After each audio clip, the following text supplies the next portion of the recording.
Hey guys, it's Jack here, and as many of you are probably aware of, Hunter x Hunter is finally coming back. The long hiatus is being broken, and Togashi is releasing not just one chapter, but many. I think he has a whole volume that he's releasing for us. 13 chapters, something along those lines. I've heard different estimates on how many chapters there's actually going to be, but it made me want to do this video, and I'm going to be honest with you. A lot of you may have clicked on this video because I'll probably put something sensational in the title. But this is probably going to be my most hated video I have ever done. And I'm not saying this as some sort of hook to get you guys to stay to listen to all these bad takes. Because I really want to do this video in good faith. Because Hunter x Hunter for me is probably the second most overhyped anime in existence. Now, you'll need to stay tuned, you'll need to subscribe to the channel to ever find out what my most overrated anime is. But Hunter x Hunter, it is one of those anime that the first half of it, I absolutely love. Like, I adore it. And by overhyped, I'm not actually saying that in... Well, I am saying it in a negative way, but I'm not saying that it's a bad anime by any means. The one that I rank as number one, I actually actively dislike. But for Hunter x Hunter, it is a great series. And I would probably even have it in my top 20 anime of all time. But it would be at that kind of end of the list there. Lots of people will tell you that Hunter x Hunter is by far and away the best anime you'll ever see. The best manga of all time. The Chimera Ant arc. If you go through Reddit forums of the best shonen arc of all time, Chimera Ant arc is usually number one. Now, this is what I mean by overhyped a little bit. Because I don't reckon it's a top 5 anime of all time. I don't even reckon it's a top 10 anime of all time. I do, however, reckon it has a lot of great aspects, and I want to start this first half of the video off by talking about them. Once again, I don't want you guys to think that I'm just some bad faith, actor that's come in here and just wants to grab views by shitting on a beloved franchise. Because that's not it. I want to tell you guys what I loved about it, what I didn't like about it, and I want you guys to let me know, like, in the comments, Jack, I think you're overlooking this. This was actually really good for X, Y, and Z. But let's start with what I really liked about it. And we're going to do this by going over each arc very briefly. This isn't going to be like an hour-long video. I'm going to try and get this out, 20, 25 minutes, something like that. If you want a more, like, extended opinion of it all, let me know down in the comments, and I'll do, like, more concise reviews of these individual arcs. But we get introduced to Hunter x Hunter with the Hunter Examination arc, essentially. I believe it's called that. Hunter Examination. You all know what I mean. Where Gon meets Killua, Kurapika, Lorio, and he meets people like Hisoka, Illumi eventually, and we get, like, for an opening arc, it is one of the best. Once again, maybe not like top 5, top 10 best arcs of all time, but just as an opening in fiction in general, it does a very, very great job of identifying who all the characters are of the main cast, who we need to be looking out for in people like Hisoka, but we get a great understanding of who Gon is, that he's not just your traditional shonen MC. And this is something that I love that Togashi does. And because Gon himself, he's unlike any other shonen MC in any shonen anime. Jesus, Jack, come on, be a little bit more elegant here. You're already shitting on a beloved franchise. But Gon, he's not one of my favorite MCs because he ends up becoming a little bit unlikable, I reckon. And I don't necessarily reckon that's a bad thing, because I kind of reckon Togashi wanted us to go down that line of thinking. And you all kind of know what I'm talking about. But Gon isn't some, like, morally righteous and good character. He has many, many flaws. And exploring those flaws is one of the most interesting sides of Hunter x Hunter. But we also get introduced to his best friends. We get introduced to Killua, a fan favorite. We get introduced to Kurapika, my favorite one of the four, and Lilario. That's always a tongue twister for me. You know who I'm talking about, though. Who is a great character for what he shows up as, but once again, a bit of a downside to Hunter x Hunter here. He drops off a lot. I like the breath of fresh air that he provided the main cast of really strong characters, because he's more of just a normal guy, essentially. His backstory and his goals as well, I thought was a really good character to ground the other three MCs that have kind of their goals are much more, widespread type of thing. Of course, Gon's is just to find his father, but we know to go on that track of finding his father that he's going to go through tons and tons of just very ender boss level events that he needs to deal with. Lorio's is a much more, it's much more casual, it's much more normal, and I just think that was a great influence on the other three. He was like the big brother of the group, and I didn't like seeing him get less and less screen time as the show goes on. But we get introduced to our MCs, we get introduced to Hisoka, and is there anyone out there that doesn't like Hisoka?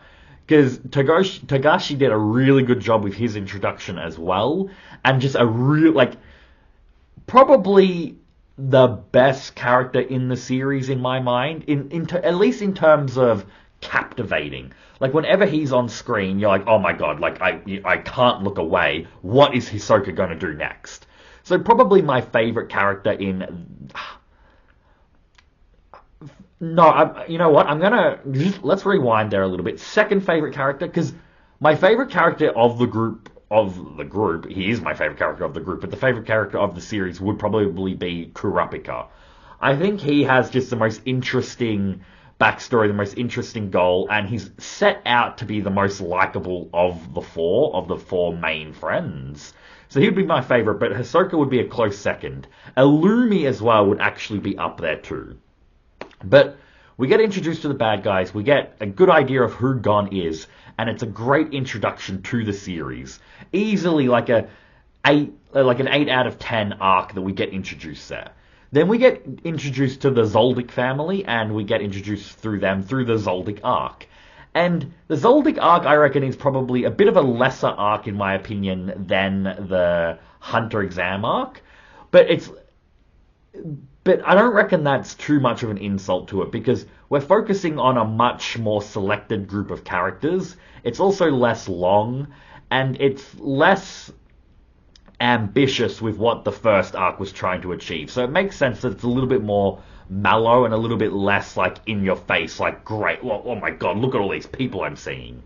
Because we get introduced to Killua's family here, but to be honest, they don't get that much screen time for them to be really grab your attention, at least in my mind. The star of this arc is Killua himself and his interactions with his family, rather than the family themselves. So, we have the Zoldyck family arc. That's Gon trains a little bit, he gets a bit stronger.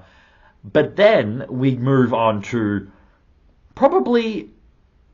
You know what? It's not... No, I'm gonna change my mind there a little bit. We get introduced to the Heavens Arena arc. And I watched this arc, and I'm I feel like I was in a lot of the positions that you Hunter x Hunter fans are in, because I'm like, oh my god, this is one of the best arcs I have ever seen. I was so hyped on Hunter x Hunter at this point. We had the great opening arc, an alright, above average second arc, and then we get this, and far out. Everything with Hisoka, Nen being introduced, the fight scenes in it, Hisoka versus... I forget the guy's name, but the guy that could copy himself and who we find out through dialogue and through his fight with Hisoka that pursuing, I think it was conjuration, because we know that Nen is separated into 6 separate categories. Nen as a power, mwah, beautiful what Togashi has done there. And we see how the fights in Hunter x Hunter are more analytical, because we see that he's neglecting his enhancer nature, and that's what's getting him to be defeated by Hisoka. That's what's leading to his defeat. So just the different levels of strategy that we see in this arc is great. The introduction of Nen, fantastic. And then we get the Gon and Killua fight. One of am I going to say it? Probably the second best arc in second best fight in the whole series in my mind. That was a phenomenal fight there between Gon and Hisoka. And it's probably the one where if I was introducing Hunter x Hunter to someone just through a fight scene, that's what I would show them. We get Gon's and Killua's training in Nen, seeing them get stronger. It was a phenomenal arc. And I couldn't believe what I was seeing because the next arc, the Heavens, no, not the Heavens, Jesus, Jack, we just spoke about that. The York New City arc that we get into next is easily the best arc in all of Hunter x Hunter. It's one of the best arcs in Shonen in general. The way people talk about the Chimera Ant arc is how I view the York New City arc. It's not as long as some of the great like Shonen tier arcs, but for the amount of time that it has, it's essentially perfect. And what I mean by perfect is, because it's not my favorite arc in all of Shonen, but to me, perfect means it doesn't really have any faults, but the highs of it don't reach like the top 3 like best shonen arcs of all time for me. But this would be one that would be easily in the top 10.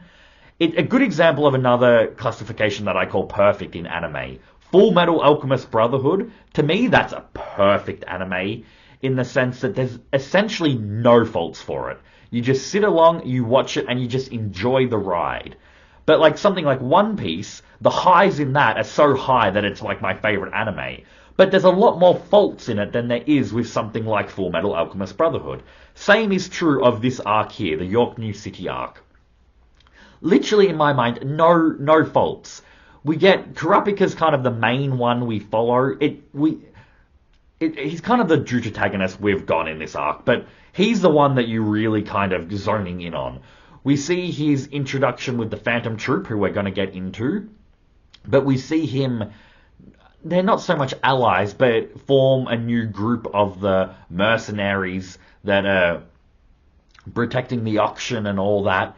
And we get the guy, I completely forget his name, but the guy that can write haikus and turn them into power, the one who can make balloon soldiers, the girl that can kiss people and turn them into like slaves for a short amount of time, the guy that control the dogs.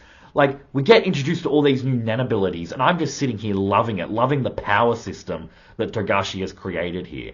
It's up there with me for like JoJo's stands, and we do know that there's some inspiration drawn from them, but it's like, it's such a creative power system, and I love just exploring every new character and their power. But what like just takes this arc and blows it out of the water for every other arc is the Phantom Troop. Oh my god, when these guys got introduced, I shit you not, I was comparing them to the Akatsuki.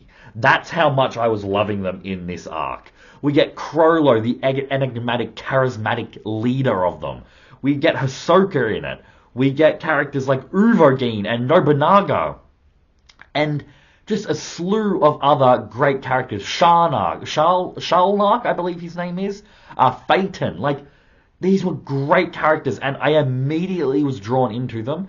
I just did a video on the Hashira, and I said that they were some of the best group of characters ever introduced. And in that video, I said that the Akatsuki, for me, is by and away the best kind of just core group of characters.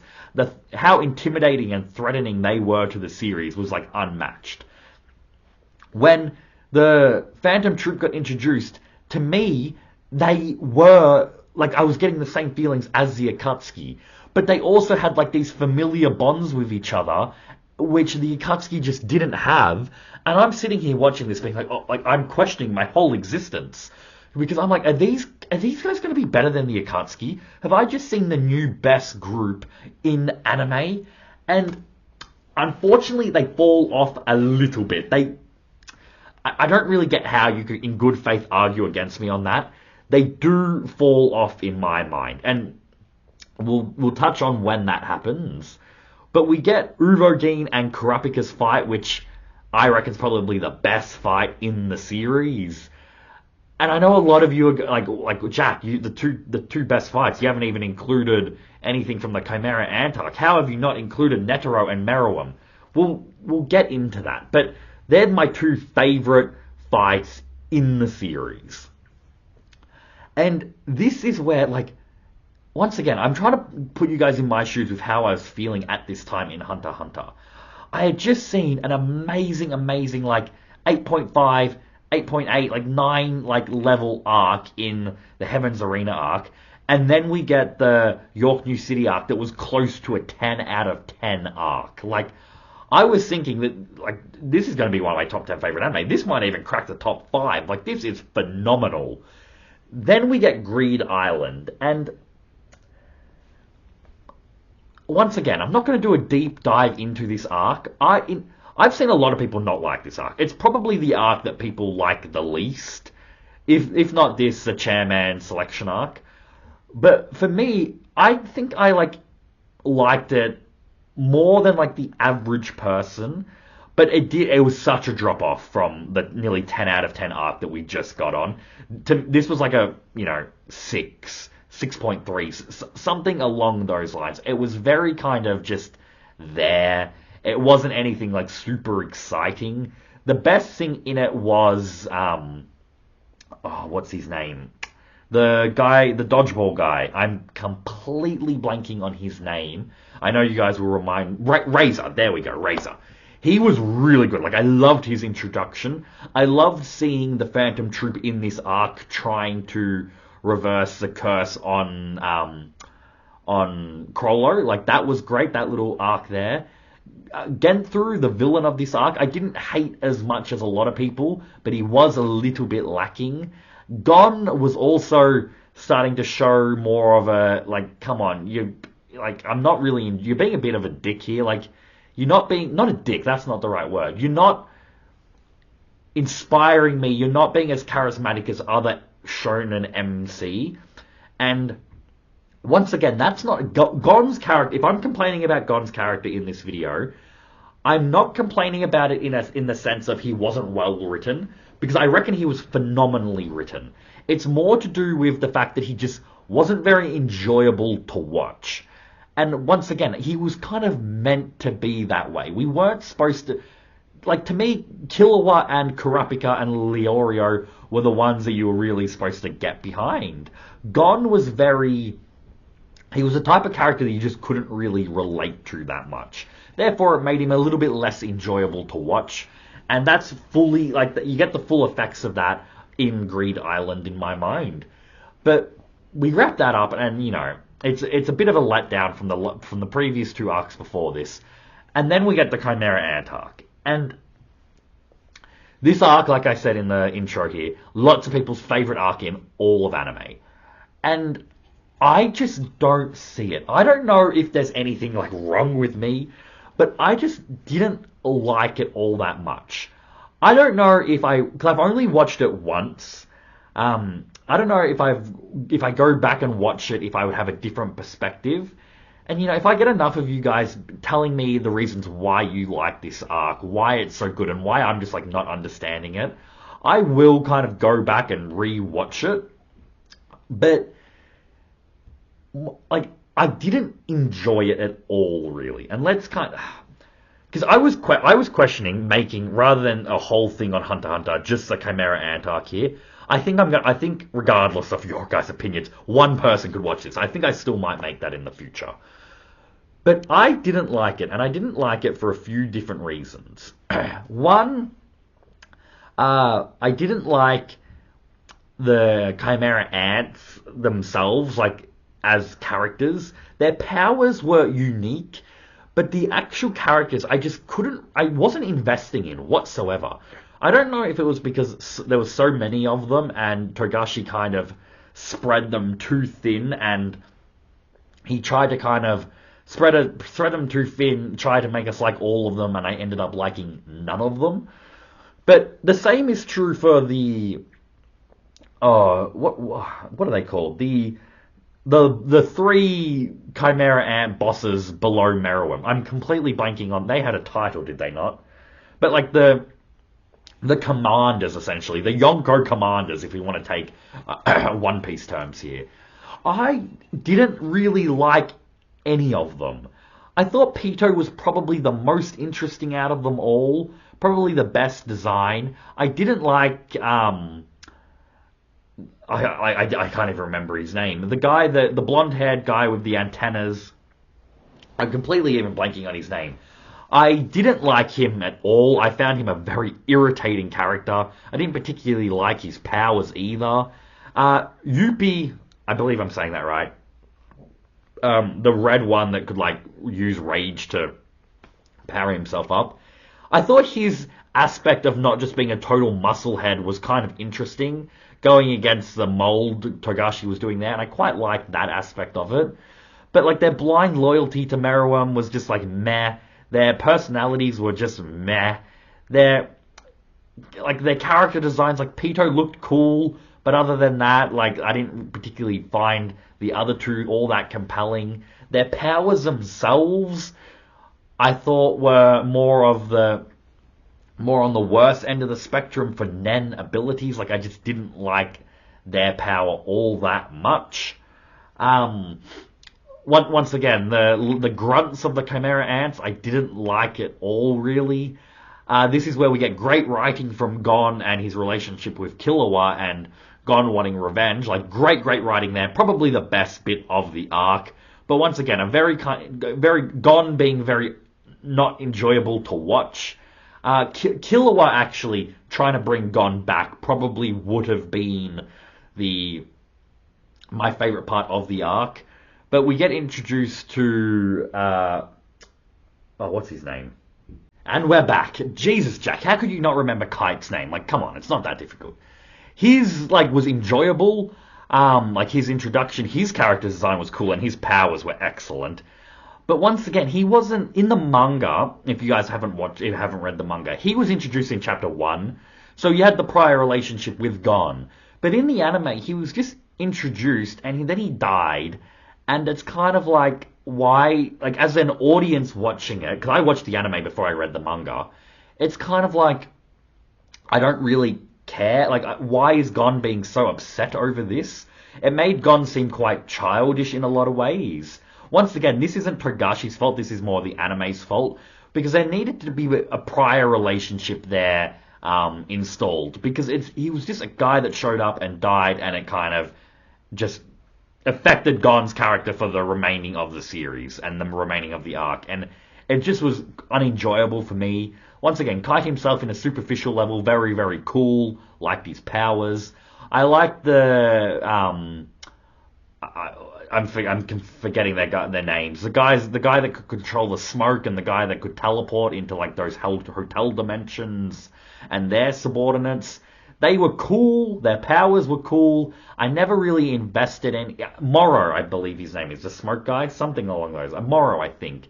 He was probably the one I invested in the most out of that group of characters, and his fight against the Tiger Chimera Ant was like alright. His stuff with the cheetah dude was like alright. So he wasn't like bad, but he wasn't someone I was like raving about.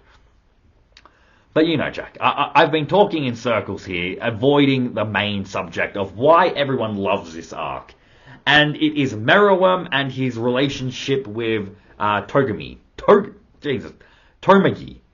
And that is right, isn't it? Tomagi? I believe it is. The blind girl who plays Shogi, or whatever the board game is. It's Shogi, is it not? You can start to see, I haven't watched Hunter x Hunter in a few years now. You can kind of see my knowledge there a little bit dwindling compared to other anime that I do talk about on this channel. But you guys know who I'm talking about. Their relationship. This is what I think people's main obsession with this arc is about. And it's good, don't get me wrong. Like, I like what Togashi has done here with these two characters, their love story. It's very nice. But it's one great aspect of this arc in an otherwise shit show, in my opinion.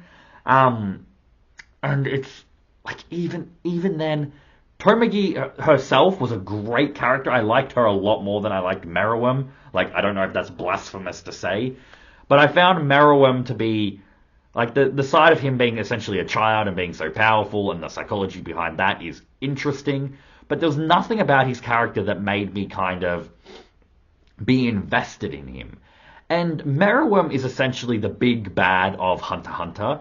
And if you compare him to other shonen, people like your Murderers, people like your Blackbeards and your Aizens and your Awful Ones and your Shigarakis, like the list goes on and on and on. Like any other, like he'd probably be in my bottom few shonen main villains of all time. Like that's probably gonna get me shot. But like him, Muzan from Demon Slayer isn't particularly great either. So they're probably like up there as just the most bland MC villains that I've really seen in shonen.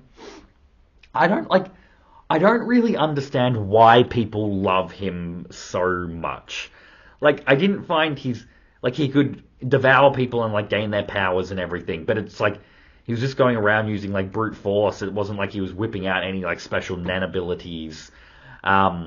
His fight with Netero, visually very stunning, but once again, I'm trying to look at this like in a non just superficial level. I'm like, I wasn't invested in that fight. Like I didn't care about Netero sacrificing himself. Because for the old like dude in Shonen, like I wasn't all that invested in him either. So they were just two characters that were putting on a visually stunning fight that I just didn't really care about the results for, which made it a bit anticlimactic in my mind. If I like, it would be the third best fight in Hunter x Hunter, just because of how visually stunning it was. But Gon vs Hisoka and Kurapika vs Uvogin. Like, to me, that fight had so much real emotion in it. Like, I was watching it. I was so invested for Gon to be able to just get a hit in on Hisoka. When he just punched him that one time, it's like, yes, you go, Gon. Go and get him again. You can beat him. I was like a fan watching a wrestler, like, getting behind them all the way. Kurapika getting his vengeance. Being able to take down the Phantom Troop. Like, there was so much emotional investment for me for those fights. But with this one, it was a mediocre end boss villain with like an old dude whose best scene was when he kept the ball away from Killua and Gon. Like it was just, there wasn't anything special there in my mind. Once again, the psychology with Gon and his fall from grace, very good writing, unenjoyable to watch, but great writing. Killua desperately trying to bring back his friend that he cares about so much, and why he cares so much about Gon. Best bit of the arc. Everything with Tomogi, really great stuff as well. But otherwise, it just was a letdown. And the biggest reason why I think it was a letdown was because of how long it was. It was like 61 episodes, 65 episodes, something like that. And like my favorite anime is One Piece. Like I should be fully aware of, you know, anime like going on long. But with things like Dressrosa, for instance, there was a boatload of characters in there that I loved, and I just enjoyed seeing what they were going to be doing. The story plot lines of it really liked. Yes, it's drawn out a lot, and they could have cut down on a lot of things to make the pacing of it better. But I still had all those. I could like sit here and tell you all the things I loved about it. With this one, I can give you 3, and one of them I didn't even love. I just thought it was good and enjoyable. The stuff with Tomogi. So it's kind of like it felt like I was being forced to sit there through something that I really didn't like. And that's where Hunter x Hunter kind of started just going downhill for me. Because then you got the Chairman selection arc, and I thought that was dog shit. Other than Leorio, and I guess the stuff that was happening with Illumi, it was rubbish in my mind. I didn't like it. The Zodiac group, the 12 Zodiac characters, I thought they were one of the worst introductions to any group of characters. Their character designs for me were just like meh. I did not like the look of them. Their personalities for me didn't do anything at all. The rat one, the blonde-haired one, like the mystique behind him was somewhat interesting, but his personality just wasn't for me whatsoever. There was nothing about him that really made me want to watch him. The stuff with the stuff with Gon's father was like, as well, like, this is what I mean for Gon's character as a whole. His interaction with his father should have been like Naruto being, applauded by the whole village. Should have been Luffy, being that one step closer to becoming Pirate King. Ichigo saving one of his friends. Deku becoming the number one hero. Asta becoming the Wizard King. That type of stuff. A great example, because it's more low key than them. Edward Elric saving his brother. Like, oh, the emotion that I felt watching that scene was phenomenal. Gon saw his father, Jin, and I'm like, alright, whatever. Like, I don't really care. I don't really care about your character all that much, Gon, and I don't really care about your relationship with your father. It's like, did you guys get a lot of emotional investment in, that reunion there? Because I just, like, Gon losing his powers as well, using his ability to use Nen. It's like, serves you right. You're being annoying. I'm glad you're being punished for this. And once again, I'm being a broken record here. Not bad writing from Togashi in that aspect there. Like, Gon's character, I'm going to do a whole character analysis on him. His fall was phenomenally done in a writing sense. I just didn't have any emotional investment in his character. But the Chairman Selection arc, worst arc in the whole series by a lot. Like, I wouldn't even say it was an average arc. It was below average. It was like a 3.5 for me out of 10. I did not like it whatsoever.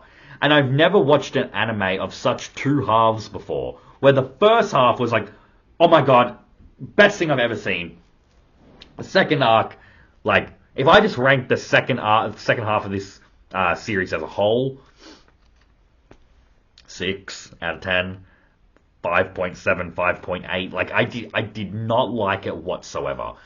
And that's a big part of why I reckon Hunter x Hunter is so, and that's the word I'm using, overhyped. And I'm not saying that in a sense that I reckon it's bad, because I've spoken about all the stuff I loved from it. The way people talk about it, me personally, from a subjective take, don't hurt me, I just didn't like it. Like, the cons started to outweigh the pros, and that's a problem in my mind when you're watching something that's well over like 200 episodes.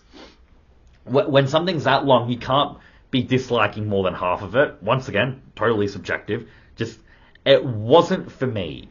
But should you guys read the manga that's coming out, the new chapters on the manga that's coming out, if you're an anime only fan, I should have preferenced this before. I'm not going to get into spoiler territories. I will say the Dark Continent arc and what's the actual arc? What's the name of the arc? But with all the princes on the Black Whale ship and all that type of stuff, better than the previous 3 arcs. The Dark Continent one for me was, it was alright, but I was a little bit sour from the other 3 arcs. I'm really blanking on the name of the arc. I can't believe I forgot this. But everything with the princes of I even forget the kingdom's name. But everything with them and the Succession War arc. That's its name on.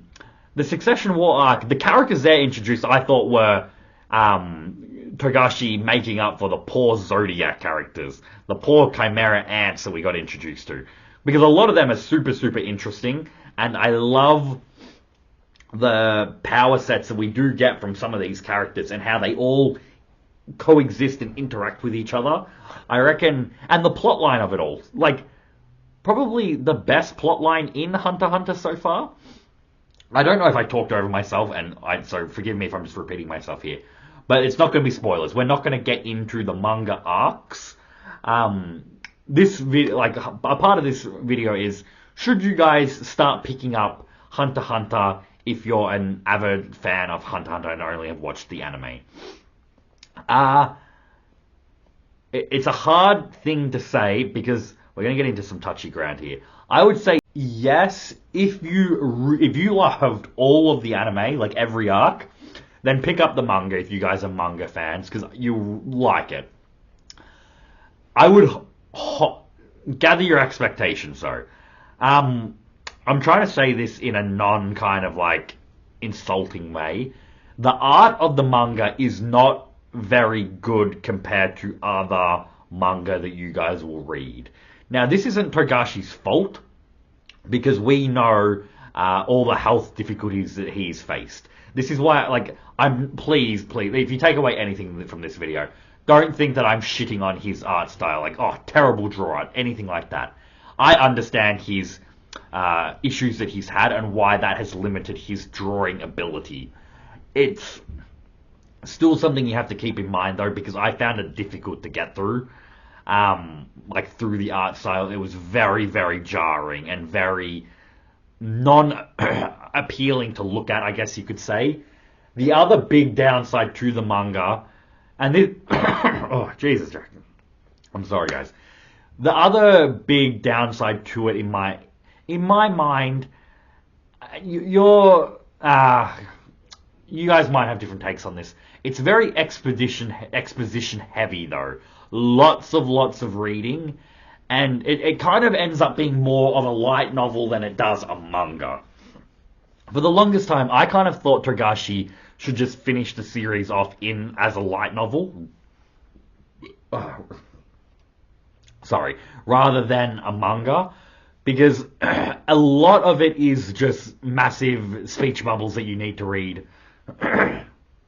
And that, for me, it kind of gets into the territory of a lot of telling and not showing, which is a bad thing in any medium. I don't really think there's any, like, there's some examples where you need exposition, but in the grand scheme of things of telling and not showing, I've completely got something stuck in my throat. I cannot get rid of it. Sorry for the little voice cracks. Telling, Jesus, Jack, you've been talking too long. Telling and not showing is not good in any medium. Whether it's a book, whether it's a movie or a TV show, especially, though, if it's a manga, in my mind. Because a manga it's a visual medium to get across what you want to deliver to your audiences. And there's just lots of explaining powers, explaining backstories, and it's all kind of through just speech rather than images. And I reckon it brings down the manga in my mind as well. That's why I would love to see the Succession War animated, and I'm hoping one day we'll get to see that, because that would be absolutely phenomenal. That would be York New Level's York New Level arc for me if that gets animated. But I will say, if you guys are Hunter x Hunter fans, just go into it with your expectations very carefully measured, because it is a bit of a difficult read compared to other series that you guys might be familiar with. So I am just going to leave you guys with that note. But once again, with the manga arcs, Succession War arc, absolutely love. Love the introduction with the princess. Love the characters introduced. So the fact that Togashi is bringing out a new volume, definitely, if you're already in the manga, I know it's been 2 years or whatever, don't let that stop you. Get back into it now, because we're going to get more information on all these princes. We're going to see more stuff from Kurapika. It's going to be, to my mind, if you guys are feeling similar to me, I imagine you're not with how many fans of this series there are, but if you're feeling similar to me, this is where Succession War arc, this is where Togashi brings it all back in my mind. Brings it from maybe a top, a 20th place anime, quite possibly further down with top 10 type of territory, potentially, if he can really land the Succession War arc, because he's set it up beautifully. He just needs to land it now, though. The Succession arc is everything that the Chimera Ant wasn't in my mind. An introduction to a big group of characters that you're interested in finding out how their lives unfold. Best plotline in all of Hunter x Hunter in my mind. So it's got everything going for it to be the best arc in Hunter x Hunter, and I can't wait to see what Togashi does with it all. But I've been Jack Cypher, and I hope you guys have been able to sit through and maybe like, not just shit on my opinions here of my kind of, not dislike, but my negative thoughts that come with Hunter x Hunter. I hope, once again, I'm not trying to change your opinions on it. If this is your favorite anime, let me know down in the comments. I really want to have a lot of good faith discussions with people in the comments about this series as a whole. But, I said about 20, 25 minutes. It's probably been a lot longer than that. I've been Jack Cypher. It's been a pleasure talking to you guys. Have a lovely day.